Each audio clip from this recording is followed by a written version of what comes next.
Hey guys, welcome back to Orms TV.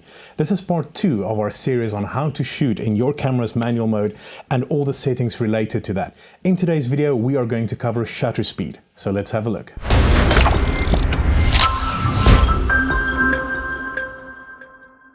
So what is shutter speed? Well, shutter speed is one of the 3 pillars of photography, along with ISO, which we covered in our previous video, and aperture, which we'll do in our next video. It directly impacts on the exposure of your images. So basically, a longer shutter speed results in a brighter image, a shorter shutter speed results in a darker image. Let's start off with covering what a shutter is. Now, a shutter functions similarly to a curtain, and it sits in front of your sensor and essentially blocks light from reaching your sensor when you're not exposing an image. The moment that you press your shutter button, the shutter opens and allows light to reach the sensor coming in through the lens. Now that we've covered the mechanical components of a shutter, what exactly is shutter speed? Well, shutter speed is a function of time and determines how long your shutter stays open and exposes your sensor to light. So essentially, shutter speed determines how long your camera spends actually taking an image, capturing that image.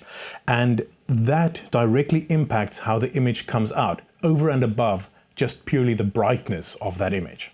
Now, shutter speeds are generally measured in fractions of a second or in full seconds, thereby resulting in faster or slower shutter speeds.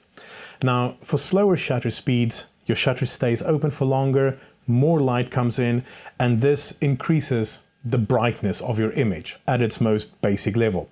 But it has another effect. The longer your shutter stays open, the longer your camera is busy capturing that image, the more motion blur is caused with objects that are moving.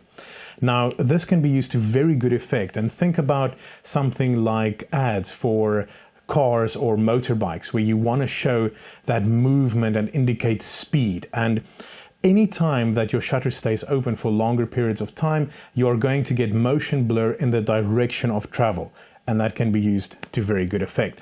Now, in a more extreme case, longer shutter speeds can be used for night sky photography or star trail photography, where you want to keep it open for maybe minutes on end to get the desired effect. Now, on the other hand, a faster shutter speed is where your shutter opens and closes extremely quickly. And this has the effect of freezing motion, which can be used to great effect to show dramatic action. So think about wildlife photography or sports photography, where you want to show that exact moment of pivotal action. For that, a faster shutter speed is absolutely perfect. Freeze the motion, get the shot, all you could possibly want. So now that we've covered all the basics of what shutter speed is, let's show you what shutter speed actually does. Okay, so to illustrate shutter speed, we are going to pour water from this jug here into this bowl, and we are going to get some fast shutter action and some slow shutter speed and show you how to freeze that motion. Okay, as you can see in this image, which is a really fast shutter speed, the action is frozen immediately, and you can see exactly where the droplets are, captured in mid-air. Now in this shot, we left the shutter open for about 5 seconds, and as you can see, you're getting a lot of motion blur as the water runs down. So you get that creamy, milky look to the water. Well guys, that wraps up our video on shutter speed.